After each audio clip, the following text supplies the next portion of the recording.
건강은 플러스하고 질병은 마이너스하는 시간 데일리 건강 시작하겠습니다.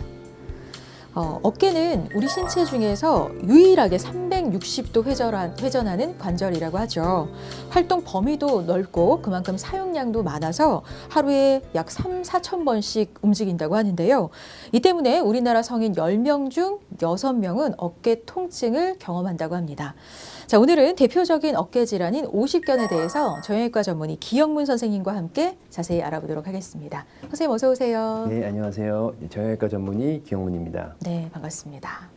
자, 먼저 오십견의 정확한 의학적 명칭부터 좀 짚어볼게요. 흔히 오십견이라고 부르긴 하지만 이게 정확한 명칭은 아니죠, 선생님? 네, 오십견은 50세경에 특별한 원인 없이 어깨가 많이 아픈 경우를 통칭하던 말입니다. 이 오십견의 정확한 의학적 명칭은 유착성 관절낭염 또는 동결견입니다. 유착성 관절낭염은 어깨 관절을 감싸고 있는 관절낭 또는 어깨 주머니에 염증이 생기고 그 관절낭이 두꺼워지면서 뻣뻣해지는 질환입니다. 어깨가 얼었다고 해서 동결견이라고도 합니다. 그러니까 원래 병명은 유착성 관절낭염이지만 그 시기가 이제 50세경에 많이 발생한다 해서 오십견이라는 이름이 붙은 거군요. 네, 맞습니다. 앞서 언급한 유착성 관절낭염이 주로 50대에 많이 발병한다고 해서 오십견이라고 불렸고요. 네. 일종의 별명으로 정확한 의학적 진단명은 아닙니다. 네. 하지만 하도 그렇게 오래 불려서 그런지 사실 유착성 관절낭염보다는 오십견이 더 익숙해지긴 하거든요. 또 많은 분들이 오십견으로 알고 계신 만큼 오늘은 오십견이란 이름으로 좀 진행을 하도록 하겠습니다. 그렇다면 오십견, 50대가 아닌 다른 연령대에는 생기지 않는 건가요? 실제로는 30대에서부터 80대까지 다양한 연령층에서 생길 수가 있습니다. 또한 요즘에는 발병 시기가 점점 빨라지고 있고요. 젊은 연령의 환자들에서도 그 빈도가 증가하고 있습니다. 네, 선생님 말씀처럼 최근 들어서는 30, 40대, 그러니까 젊은 연령대에서도 빈번하게 발생하고 있다고 하는데요. 이 젊은 층의 발병률이 높아진 건 잘못된 어떤 생활 습관 때문이라고요? 네, 그렇습니다. 최근 들어서 부적절한 자세로 스마트폰, 컴퓨터를 많이 사용하면서 30, 40대에서 체형이 변형되고 2차적으로 어깨 질환이 나타나기도 합니다. 또한 과거에 비해서 무리한 다이어트나 과격한 운동을 하시는 분들이 많아지면서 어깨 부상이 오십견 증상으로 이어지기도 합니다. 네. 또 오십견은 남성보다는 여성에게서 발병률이 높은 걸로 알려져 있는데 실제로 어깨 질환을 비롯한 이런 근골격계 질환은 여성, 특히 중년 이후의 여성들이 좀 많이 발생하는 것 같아요. 실제로 그렇죠, 선생님? 네, 어깨뿐만 아니라 무릎 등의 여러 가지 관절 질환들이 중년 이후 여성에서 더 많이 나타나는데요. 이는 여성들이 일단 남성분들에 비해서 관절을 보호하는 근육의 양이 적고 관절 연골이 더 얇아서 외부 충격이라든지 퇴행성 변화로 인한 관절 연골의 손상 또는 마모가 더 쉽게 일어날 수 있기 때문입니다. 또 폐경 이후 여성들 같은 경우에는 호르몬 감소에 따라서 뼈의 밀도가 낮아져서 골절의 위험성이 높아지는 것도 남성에 비해서 여성에서 근골격계 질환의 발생률이 높은 원인이 되겠습니다. 네, 그럼 이번에는 자세한 통계를 좀 살펴볼게요. 이런 오십견 환자 점점 늘어나고 있다고 하는데 어느 정도일까요? 네, 자료를 보시겠습니다. 건강보험심사평가원의 자료에 따르면 50견으로 진단받는 환자 수가 매년 증가해서 2016년에는 74만 3천 명에서 2020년에는 79만 5천 명으로 최근 5년 새에 5만 2천 명이 증가한 것으로 나타났습니다. 네. 그중에서 50대가 31.7%로 제일 많았고 60대가 28.4%로 뒤를 이었습니다. 네. 이제는 전 연령대에 발생하는 질환으로 봐도 무색하지 않은 오십견. 지금부터 키워드와 함께 좀 더 자세하게 살펴보도록 하겠습니다. 첫 번째 키워드 살펴볼게요. 특발성 대 2차성. 첫 번째 키워드에서는 이 오십견 발생 원인을 알아보려고 하는데요. 특발성, 2차성 이렇게 나누어지는 것 같아요. 각각 특징을 좀 알려주세요. 네, 특발성 유착성 관절낭염 또는 동결견은 특별한 원인이 없으면서 어깨 관절 내의 염증 또는 어깨 관절의 점진적인 구축으로 통증과 더불어서 능동 및 수동 관절 운동이 제한되는 질환입니다. 유착성 관절낭염은 당뇨병, 갑상선 질환, 어깨 회전근개 파열, 외상 등에 의해서 2차적으로 발생하는 질환이라고 할 수 있습니다. 그럼 보통 특발성이 맞나요? 아니면 2차성이 맞나요? 네, 대부분의 유착성 관절낭염은 특발성, 즉 원인이 뚜렷하지 않은 경우가 많습니다. 그러나 당뇨병, 뭐 갑상선 질환 등을 가지고 있는 분들은 발생 위험이 높고 다른 어깨 질환 및 뭐 외상에 의해서 2차적으로 발생한 유착성 관절낭염인지 여부를 또 정확히 감별이 필요하기 때문에 유착성 관절낭염이 의심이 되신다면 정형외과 전문의의 진료를 보시고 정확한 진단을 받는 것이 꼭 필요하겠습니다. 네. 그리고 어깨 질환 중에는 오십견뿐만 아니라 뭐 회전근개 파열, 석회성 건염 역시 좀 흔한 질환으로 알고 있는데요. 근데 이런 어깨 질환들이 오십견과 이렇게 동반되어 나타날 수 있나요? 회전근개 파열이나 뭐 석회성 건염이 있을 경우에 초기에는 증상이 심하지 않아서 뭐 동결견으로 이어지지는 않지만 이러한 질환들이 제대로 치료가 되지 않아서 통증이 계속되고 이런 통증으로 인해서 관절 운동 범위가 제한되는 경우에는 동결견, 특히 유착성 관절량염이 동반될 수 있습니다. 그렇군요. 자, 그리고 어깨 사용, 그러니까 과사용이나 어떤 외상 이런 것도 원인이 될 수 있을까요? 네, 그렇습니다. 그 어깨를 장기간 과도하게 사용할 경우에 회전근개 파열과 같은 어깨 질환이 발생하는 확률이 높아지는데요. 이로 인해서 2차적으로 동결견이 발생할 수 있습니다. 네. 또 외상이 있을 경우에 뭐 단순 타박상이라 하더라도 뭐 통증으로 인해서 관절 운동을 제한이 발생할 수 있고 또 골절이 발생할 경우에는 어쩔 수 없이 일정 기간 동안 고정을 해야 되는데 이로 인해서 2차적인 유착성 관절낭염이 발생할 수 있습니다. 네. 자, 일단 오십견의 여러 가지 발생 원인에 대해서 알아봤는데요. 특별한 원인이 없이 어깨 통증이 나타나는 경우와 특정 질환이 문제가 돼서 나타나는 경우, 치료 결과나 예후에 어떤 차이가 있을까요? 네. 특별한 원인 없이 발생하는 1차성 오십견의 경우에는 어깨 운동 범위를 넓혀주는 스트레칭 운동이나 뭐 찜질 등을 좀 꾸준히 해주시면 1년 이내 통증이 개선되는 경우가 많습니다. 근데 최근 연구 결과에 의하면 유착성 관절낭염 환자들을 10년가량 추적 관찰을 했었는데 50% 이상의 환자들에서 어깨 통증, 운동 범위의 제한이 잔존한다고 알려져 있었습니다. 네. 그래서 단순 오십견이라 하더라도 꾸준한 관리와 치료가 꼭 필요하고요. 하지만 2차성 오십견의 경우에는 1차성 오십견에 비해서 뭐 통증이 더 심할 수도 있고 원인에 따라서는 자연 치유가 되지 않을 수도 있기 때문에 2차성 오십견이 의심되는 경우에는 병원을 꼭 찾으셔서 원인에 맞는 정확한 시술 또는 수술을 통해서 근본적인 치료를 하시는 것이 꼭 필요합니다. 네. 자, 그럼 계속해서 다음 키워드 확인해 볼게요. 오십견의 특징. 두 번째 키워드에서는 오십견의 증상을 좀 살펴보려고 하는데요. 특징적으로 나타나는 증상 어떤 것들이 있을까요? 네, 보통 다른 어깨 질환들과 비교해서 수개월간에 걸쳐서 점진적으로 나타나는 통증을 호소합니다. 특히 이제 야간 통증이 흔하고 아픈 어깨 방향으로 누워서 주무실 때 그 통증이 더 심해지고요. 통증과 함께 어깨 관절 운동 범위가 감소하게 되고 보통은 외회전, 바깥으로 돌리는 외회전 운동 범위가 먼저 감소하게 되는데요. 일상생활에서 운전 중에 뒷좌석에 있는 물건을 향해서 손을 뻗을 때 극심한 통증을 느끼는 경우가 뭐 흔한 예가 되겠습니다. 이어서 앞으로 팔을 드는 뭐 전방 거상이라든지 안쪽으로 팔을 돌리는 뭐 내회전 운동 범위의 감소도 이어지게 됩니다. 네. 그리고 이제 말씀하신 그 야간통, 야간에 통증이 더 심해지는 건데 이유가 뭘까요, 선생님? 네, 낮에 활동을 하거나 이렇게 서 있게 되면 이 중력에 의해서 팔이 아래로 향하게 됩니다.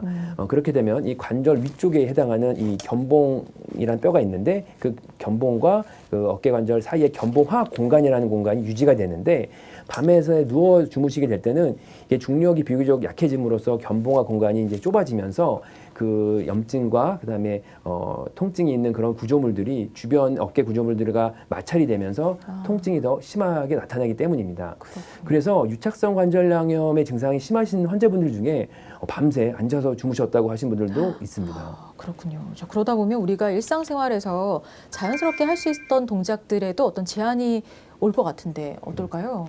네, 그렇습니다. 뭐 좀 더 병이 진행을 하게 되면 뭐 팔을 들어 올리는 동작도 힘들어지고요. 그렇기 때문에 뭐 머리를 감는다거나 뭐 모자를 쓰는 동작, 뭐 선반 위에 있는 물건을 딱 꺼내는 동작이라든지 뭐 옷걸이에 있는 옷을 집어 내리는 게 힘들게 됩니다. 뭐 특히 여성분들 같은 경우에는 이제 어깨 관절의 내회전 운동 범위에 제한이 생기게 되면 뒤에 있는 속옷을 뭐 혼자서 잠그고 풀기가 어려워진다고 하고 계십니다. 그렇군요.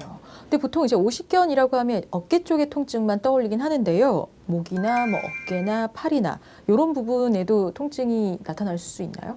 네. 50견 초기에는 어깨 근육이 뭉치는 정도의 통증만 나타나게 되고 그래서 단순 근육통으로 착각하고 넘기는 경우가 많은데요. 증상이 심해지면 뭐 뒷목까지 통증이 생길 수도 있고 이때는 목 디스크로 그래서 오해하는 경우도 있습니다. 근데 증상면에서 볼 때는 목 디스크, 뭐 단순 근육통, 회전근개 질환, 다양한 질환들과 좀 헷갈릴 수 있을 것 같거든요. 특히 어떤 질환과 좀 많이 헷갈리나요, 선생님? 네, 50견과 회전근개 파열은 가장 많이 발생하는 어깨 질환으로 통증의 양상이 비슷해서 헷갈려하는 경우가 많습니다.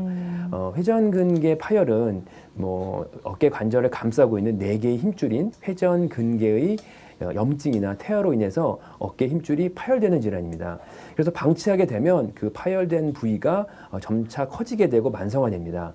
뿐만 아니라 이 근육의 위축이 되고 그 어깨 관절의 근력이 약화되기 때문에 회전근개 파열 여부를 꼭 감별하는 것이 필요하기 때문에 정확한 진단과 치료가 필수적입니다. 그럼 좀 구분할 수 있는 방법도 알려주세요. 증상면에서 어떻게 차이가 있을까요? 네, 50견과 회전근개 파열의 구분은 어깨 운동 범위를 체크하는 것이 중요합니다. 50견은 일정 각도 이상으로 팔이 올라가지 않는 반면에 회전근개 파열은 사실 대부분 관절의 운동 범위는 어느 정도 가능합니다. 이것이 큰 차이가 되겠고요. 다른 사람이 어깨를 움직이기 위해서 아무리 노력을 해도 어깨가 딱 굳어 있기 때문에 움직이지 않으면 일단 50견이라고 보는 게 맞고요. 이와 달리 회전근개 파열은 파열이 되어 어깨 움직임이 제한이 있을 수 있기 때문에 다른 사람이 어깨를 움직일 경우에는 뭐 굳어 있지 않은 어깨이기 때문에 어느 정도 어깨를 움직일 수 있습니다. 네, 그러니까 정확한 진단이 필수인 만큼 이 회전근개 파열과 50견 구분 방법 좀 참고로 알아두시면 좋겠습니다. 자, 이어서 50견 자가 진단 기준도 좀 짚어볼게요. 앞서 나타날 수 있는 증상들 쭉 말씀해 주시긴 했는데 어떤 증상들로 좀 체크해 볼 수 있을까요, 선생님? 네, 첫 번째 이제 팔을 들 때 통증이 느껴지게 되는 것이고요. 팔을 어떤 방향으로 움직여도 팔에 통증이 느껴지면서 귀에 닿지 않을 만큼 팔이 올라가지 않을 때 의심을 해야 되고 두 번째로 손이나 팔 등이 등 뒤로 돌아가지 않게 되고 또 세 번째로는 옷을 입거나 뭐 머리를 빗거나 목욕할 때 뭐 일상생활에서 어깨 통증이 느껴지는 그 빈도가 잦아지는 것도 중요하겠고요. 또 네 번째로는 낮보다 밤에 통증이 심해진다. 그래도 낮에는 좀 지낼만 한데 밤엔 어깨가 쑤셔서 잠을 잘 못 자고 특히 힘들어하시는 분들 특히 아픈 어깨 방향으로 누울 때 통증이 더 심해지는 것이 또 중요한 특징이라고 할 수 있습니다. 네, 그러니까 한번 스스로 체크해 보시는 것도 좋겠습니다. 자, 만약 해당 사항이 있다면 이제 진료를 받아보는 게 좋을 텐데요. 어떤 경우에 바로 좀 병원을 가야 할까요? 일단 어깨에 심한 통증과 그 관절 운동 범위에 제한이 발생을 한다면 일단 의심을 하셔야 되기 때문에 이러한 증상이 느껴지신다면 빨리 병원을 찾는 것이 중요합니다. 그럼 계속해서 50견 진단 기준 알아보겠습니다. 나타나는 뭐 특징적인 증상만 보고도 뭐 진단이 어느 정도 가능할 것 같긴 하지만 병원을 갔다면 어떤 검사로 진단을 하게 될까요? 네, 일단은 이제 신체 진찰을 하게 되는데요. 그 중에서 가장 중요한 것이 관절 운동 범위 검사를 하게 됩니다. 즉 이제 팔의 그 운동 범위를 확인하는 것이고 앞으로 드는 전방 거상 운동, 바깥으로 돌리는 외회전, 안으로 돌리는 내회전 운동 범위를 능동, 수동적 운동 범위를 나눠서 측정하게 되고요. 보통 뭐 방사선 검사에서는 정상, 쉽게 말하면 엑스레이 상에서는 일반적으로 정상 소견으로 보이는 경우가 많습니다. 그러나 이제 이러한 증상이 오래되셔서 어깨를 잘 못 쓰셨던 기간이 길면 뭐 엑스레이 상에서 골 감소증 소견이 보일 수 있고요. MRI 검사는 일반적으로 먼저 하지는 않지만 다른 질환과 감별을 위해서 시행할 수 있는데요. MRI 소견을 보시면은 이제 왼쪽 정상 소견에서 중요한 것이 어깨를 싸고 있는 관절낭, 아래로 좀 볼록하게 이렇게 관절 주머니가 좀 느슨하게 보이는데 유착성 관절낭염은 관절낭이 수축을 해서 그 관절낭이 좁아진 것이기 때문에 이렇게 공간이 좁아지게 되는 그런 소견이 보일 수 있고요.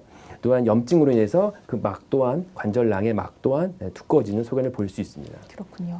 자, 근데 정형외과에서 받는 여러 검사 중에 이제 엑스레이 검사는 가장 기본적인 검사로 알려져 있는데요. 50견은 엑스레이 검사를 통해서는 진단이 어려운 거죠? 네, 그렇습니다. 보통 엑스레이 검사 상에서는 정상으로 나타나는 경우가 사실 대부분입니다. 하지만 뭐 관절염이라든지 뭐 석회성 건염, 뭐 어깨 관절의 탈구 등을 확인함으로써 2차성, 유차성 관절염의 진단을 도움을 얻는 데는 쓸 수 있습니다. 네. 또한 증상이 오래된 사람들께서는 뼈도 2차적으로 약해지기 때문에 엑스레이상에서 골 감소증이 나타날 수 있습니다. 네. 자, 근데 어떤 병이든 진단과 동시에 적절한 치료가 이루어져야 할 텐데요.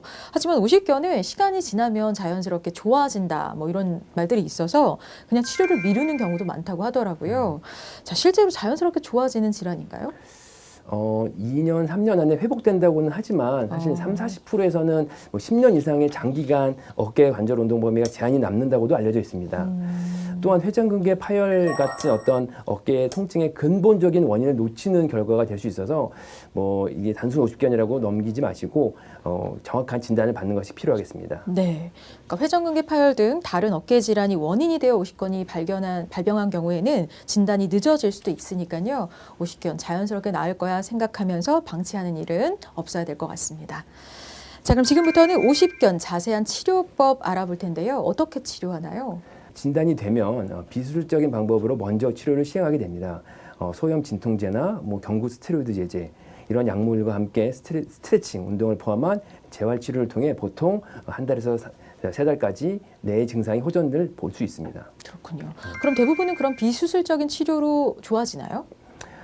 오십견은 대부분이 비수술적 치료로 충분히 치료가 가능합니다. 다만 약물 치료와 물리 치료와 함께 지속적인 자가 스트레칭 운동을 반드시 동반을 하셔야 합니다. 네, 그런 거 말씀하신 약물 치료도 스트레칭 운동 꾸준히 했는데도 증상 호전이 없는 경우는 어떨까요, 선생님? 네, 이제 어깨 관절 내 뭐 주사 치료를 추가적으로 시행할 수도 있고요. 비수술적 치료에도 호전이 없을 경우에는 점점 증상이 심해질 경우에는 어떻게 보면 이제 그 다음 단계로 넘어가게 되는데요. 마취하, 강제 조작술이나 뭐 관절경화, 관절낭 절제술 같은 어떤 수술적 치료도 고려할 수 있습니다. 네, 그러니까 수술을 해야 하는 경우도 있다는 건데요. 수술 방법도 자세히 알아보겠습니다. 어떤 수술 할 수 있나요? 네, 그 비수술적인 치료에도 호전이 없을 경우에는 이렇게 환자분을 마취하시고 굳어 있는 어깨를 인위적으로 시간하면 이제 강제 조작이라고도 표현을 하는데요. 인위적으로 그 굳어진 어깨 관절낭을 틀어주는 시술이 있을 수 있고 관절경 쉽게 말하면 이제 카메라를 보면서 관절낭 안에 있는 염증을 절제하는 관절낭 절제술을 시행할 수 있습니다. 네, 자 이렇게 오십견을 치료하는 비수술적 또 수술적 치료법에 대해서 알아봤는데요. 근데 치료 후에 어깨 운동의 그 범위가 제한되는 어떤 후유증이 남을 수도 있다고 하던데 맞습니까? 네, 그렇습니다. 비수술적 또는 뭐 수술적 치료를 하더라도 그 후에 꾸준한 스트레칭 운동을 해서 관절 운동 범위를 정상으로 만들어야 하는데 또 이제 이를 좀 게을리 하실 경우에는 다시 어깨가 굳어지게 되기도 하고 아니면은 그 굳어진 것이 남는 관절 운동 범위에 제한이 남을 수 있습니다. 네, 그러니까 치료 후 꾸준히 재활이 이루어져야 관절 운동 범위가 제한되는 그런 후유증 막을 수 있다는 거 기억하셨으면 좋겠습니다. 자, 이어서 재발 가능성도 알아볼게요. 재발 잘 되나요? 이제 약물이나 뭐 주사 치료를 해서 통증이 호전이 되었다 하더라도 뭐 스트레칭 운동을 좀 게을리 하시면 어깨가 다시 굳어서 아파질 수 있습니다. 통증은 오히려 더 심해질 수도 있고요. 그래서 관절 운동 범위가 정상으로 회복될 때까지 꾸준하게 스트레칭 운동을 지속적으로 하시는 것이 아주 중요합니다. 네. 그리고 비교적 이른 나이인 뭐 한 30대에 오십견이 발병을 했다가 치료받고 문제없이 잘 지내다가도 한 50대 이후에 다시 또 발병할 수도 있는 거죠? 네, 그렇습니다. 발병 나이에 상관없이 뭐 유착성 관절염이 발생할 수 있는 위험 요소가 있는 분들은 사실 언제든지 재발할 수 있습니다. 네, 이렇게 오십견의 자세한 치료법과 치료 후 주의사항까지 알아봤습니다. 이제 마지막 키워드로 넘어가 볼까요? 오해와 속설. 오십견에 대해서 우리가 잘못 알고 있는 오해, 속설들을 좀 풀어보려고 하는데요. 첫 번째 질문 드려보겠습니다. 사실 오십견 진단 받더라도 바쁘다는 핑계로 또 치료 제대로 받지 않고 넘어가는 경우들이 굉장히 많은데요. 무리하지 않고 쉬다 보면 통증이 어느새 뭐 사라진다 하는 분들도 있어요. 이렇게 오십견은 치료받지 않아도 저절로 나을 수 있는 질환이다. 맞는 말일까요, 선생님? 아닙니다. 최근 연구 결과를 보시면 뭐 오십견 환자를 10년 이상 추적 관찰한 연구 결과가 있었는데요. 그 중에 오십견 환자의 50%에서 10년이 지나도 지속적인 통증과 어떤 생활에 제한이 있었다고 밝혀졌습니다. 내가 뭐 당장 아픈 건 없지만 항상 체크를 하셔야 될 것이 이제 각도가 정상이 되었나를 확인하는 것이고요. 네. 아픈 건 없어졌지만 관절 운동 범위가 제한되고 굳어져 있다면 굳은 관절이 다시 염증을 유발할 수 있고 또 아파지는 일이 반복될 수 있습니다. 그렇기 때문에 현재 아픈 거 플러스 내가 관절 각도를 잘 유지하고 있는지를 꼭 확인하셔야 됩니다. 네. 자, 그럼 두 번째 질문입니다. 오십견을 자가로 좀 치료하려는 분들이 많이 계세요. 뭐 이를테면 마사지를 받는다든지. 근데 이런 마사지로 아픈 어깨를 풀어줄 수 있다. 맞나요? 사실 오십견은 이제 질환이기 때문에 단순 마사지로는 사실 좋아질 수 없습니다. 전문 의료기관에 가서 정확하게 진단을 일단 받으시는 게 중요하고요. 주사치료, 도수치료, 재활치료, 뭐 더 나아가서는 필요하다면 뭐 내시경적인 시술도 필요할 수 있기 때문에 단순 마사지로만으로는 좋아질 수는 없을 것 같습니다. 네, 참고하시면 좋겠고요. 이제 마지막 질문인데요. 오십견은 여러 계절 중에서도 특히 겨울에 더 악화된다. 이거는 맞을까요, 선생님? 네, 맞습니다. 네. 추운 겨울에는 어깨 통증 호소하는 환자가 더 늘어나게 되는데요. 특히 겨울철에는 활동량이 줄어서 어깨 관절의 그 막과 인대가 굳는 오십견이 더 악화되기 쉽습니다. 그렇다면 몸을 따뜻하게 해주는 게 오십견 치료나 예방에 도움이 될까요? 네, 그렇습니다. 오십견이 심해지는 것을 막으려면 어깨 보온에 신경을 써야 합니다. 그래서 추운 날에는 몸을 웅크리게 돼 어깨가 더 경직되므로 따뜻한 옷을 입고 보온을 유지하셔야 되고요. 또 비 오는 날씨에는 뭐 습도가 높아 어깨 통증이 더 심해질 수 있기 때문에 이런 날에는 온찜질을 뭐 10분 정도 해주면서 운동을 하시면서 통증을 완화시키는 것이 도움이 되겠습니다. 네. 또 운동 전에 체온을 따뜻하게 하시는 습관을 들이는 것도 꼭 필요합니다. 네. 자, 오늘 데일리 건강에서는 흔히 오십견이라고 불리는 유착성 관절 낭염에 대해서 자세하게 알아봤습니다. 어깨는 우리가 하루 종일 사용하는 부위이기도 하고 또 통증이 있으면 일상생활에 불편함을 겪을 수 있는 만큼 미리미리 또 예방할 수 있다면 좋을 것 같은데요. 오십견 예방법 있으면 알려주세요. 네, 평소에 이제 뭉쳐져 있는 뭐 팔과 어깨 근육을 여러 다양한 각도로 움직여서 돌려주는 동작을 수시로 이제 10분 이상 꾸준하게 하시는 것이 예방에 도움이 되겠고요. 또한 뭐 선반을 손으로 잡고 허리를 굽히면서 팔을 쭉 펴는 동작을 20초 이상 하면서 뭐 굽어 있는 어깨가 활짝 펴지면서 어깨 주변의 어떤 연부 조직, 쉽게 말하면 어깨 주변의 그런 관절낭이 유연해질 수 있도록 하는 것이 꼭 필요합니다. 네. 뭐 이 외에도 어깨를 따뜻하게 해주는 것이 꼭 필요하고요. 뭐 만약에 가능하시다면 뭐 이제 일주일에 2-3번씩 뭐 온탕이나 전신욕을 통해서 전신적인 온도를 높여주는 것도 그 예방 효과가 되겠습니다. 무엇보다도 대부분의 어깨 통증이 잘못된 자세에서 유발되는 경우가 많기 때문에 평소에 바른 자세를 유지하기 위해서 의식하는 것도 중요하고요. 네. 뭐 규칙적인 운동, 올바른 생활 습관을 형성하셔야 되겠습니다. 네. 오십견이라고 해서 어깨를 아예 사용하지 않으면 어깨 관절 운동 범위가 더욱 축소될 수 있기 때문에 무리가 가지 않는 범위에서는 물리치료와 함께 꾸준하고 지속적인 스트레칭 운동이 꼭 필요합니다. 네. 오십견은 누구에게나 나타날 수 있는 흔한 질환이니까요. 저절로 좋아지겠거니 하고 방치하지 마시고 적극적인 치료를 받는 게 중요하겠습니다. 오늘 데일리 건강 여기까지고요. 도움 말씀 주신 기영문 선생님 고맙습니다. 네, 감사합니다.